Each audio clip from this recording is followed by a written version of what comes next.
How is Swain responsible for the civil war in Demacia? Will he completely take over Ionia and make it Noxian territory, and how will he impact the future of Arcane? Jericho Swain was born a baller into a rich Noxian family, but some members of House Swain, like his parents, were greedy and wanted power, so much so that they were a part of a secret group called the Black Rose. The Black Rose is a secret organization within Noxus that puppets the politics of the nation. I am going to pause the video here for a super quick background to Noxus and the Black Rose. Before Noxus, the place was called Noxy. Its ruler was Mordekaiser. He is sealed by Leblanc and Vladimir. After them successfully sealing away Mordekaiser, they form an alliance known as the Black Rose. In summary, Noxy then becomes Noxus, and the Black Rose has been an influential group in the shadows controlling Noxus's top dogs. This is also true through their current emperor known as Borum Darkwheel. The man worked with the Black Rose for years, however he gets power hungry, and on top of that he is failing a lot as an emperor. For example, he failed with the resurrection of Noxus's war hero Scion. So with a combination of greed and his failures, he begins to ignore the Black Rose. Leblanc hated this and wanted to devise a plan to stop this. This is where we get back to Swain. She goes to General Swain and tells him that there is a group called the Black Rose. She then exposes all of the members and tells Swain they plan to kill Darkwheel. Side note, Swain is a massive nationalist. Dude loves his country more than anything. Therefore, obviously Swain is loyal to Darkwheel and goes around executing anyone with an affiliation to the Black Rose, even his own parents. Swain also kills a clone of Leblanc, which makes Darkwheel and Swain believe that she is dead. Oh, Leblanc's magic is that she can make infinite clones and look like anyone, and they are like super realistic. With everyone believing Leblanc is dead, she goes into hiding until years later she realizes that Darkwheel is becoming a lunatic and is obsessing over wanting to live forever. So what does she do? She for years has been telling him that there is an artifact in a nation called Ionia and that could give him the immortal life he wanted. This works, as Darkwheel is so obsessed with the rumor that he announced a full-ass war of Noxus towards Ionia.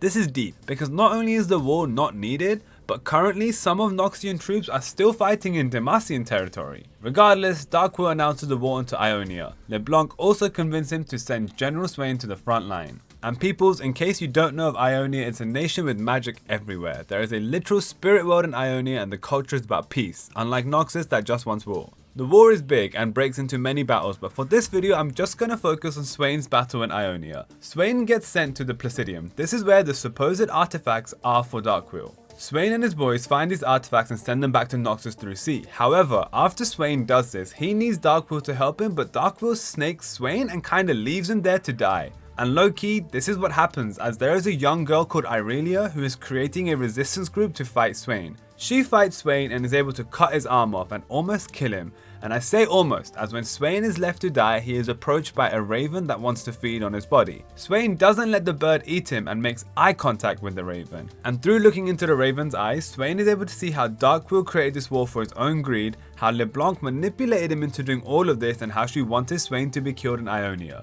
He is pissed, and the raven actually gives Swain a second life. And side note, it's not actually the raven that showed him the truth, it's instead a demon in Noxus that is using the raven as a middleman. Swain returns to Noxus and is aware that there is a demon in the Immortal Bastion, the place Mordekaiser called his base. As Swain is looking for the demon, he hears a cackle. I would play a sound, but I guess it sounds like this. He eventually finds the demon called Raum and is able to find a way to wield Raum's powers. And now Swain is back and stronger than ever, and his first goal is to overthrow Darkwheel. And he does exactly this. With the help of Draven, Swain is able to overthrow Darkwheel in a few days and is now labeled as the Grand General of Noxus. He then forms something called the Triferix, a three-way ruling system of Noxus. The logic is that if one of the three leaders go crazy, then the other two would keep that other person in check. And it's worth knowing, a few of Swain's ambitions were to stop the Black Rose and get you to like and subscribe to the video. The three pillars of the Triferix were known as Guile, run by who we believe is Leblanc but not confirmed, Strength by Darius, and Vision by Swain himself. A quick little summary before I move on to how Swain is relevant to Arcane.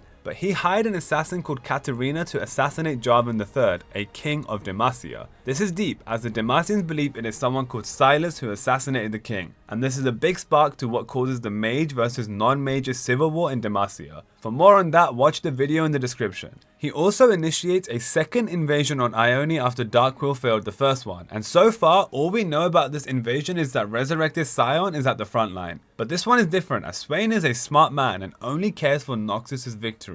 I wonder who will win. Let's talk about Arcane. We know Swain is obsessed with Noxus. I mean, dude killed his parents and could have been the sole ruler of Noxus, but instead made a three-way ruling system purely for the benefit of the nation. So in Arcane, you see a scene of this crow finding a blue glowing thingy. It's hinting that it is a Hextech orb, which is massive, as Noxus now will have access to Hextech technology. And if they can make weapons, then their invasions of other nations will be 100 times easier. And I know I've spoken a lot about Leblanc in this video, but it's useful to know that we don't actually know what she truly looks like. And the Shadow Lady speaking to Mel is not confirmed, but heavily implied to be Leblanc. I mean, Leblanc can make clones and control people and look like whoever she wants. So you know when we see Mel going to Noxus to defeat the Black Rose? I told you earlier that Swain has a similar goal, and it's hinted that Swain is keeping an eye on Mel, as in many scenes we see his Raven keeping tabs on her throughout Arcane, like the scene when she's walking away from Leblanc and when she is in the boats coming to Noxus. Therefore I believe we will actually find out what Leblanc looks like after so many years through Swain and Mel working together. And side note, Riot has mentioned they intend to rework Leblanc's League of Legends character, maybe hinting that this is what Leblanc's original face/body is meant to look like. And also fun fact, the scene with ambessa talking to Mel and explaining to her the wolf and fox story, she mentions the girl she slaps is a symbol of the old regime, implying she's against it. The old regime is Darkwill's rule, and the new regime is the Triferix built by Swain. So is ambessa on Swain's side? Maybe he can bring her back to life with Raum, but that's a whole different video. Swain is genuinely one of the most interesting characters in all of Runeterra, and he has so much potential to have impact in so many different nations. We don't know yet if he will actually take over Ionia, we don't know if he will take over Demacia, and we don't know what he plans to do with the Black Rose. But when we find out the answers to all of this, I will be making a video on it. My theory is that the next show after Arcane will continue the invasions and we will learn more about it. And the writers of Arcane did tell us that the new shows will be based around Ionia, Demacia and Noxus. So it does kind of imply we're going to find out more about the wall. And this is where the video will end. I'm recording this at 4 in the morning, so thank you for watching. Like and subscribe. Thank you, love you, bye.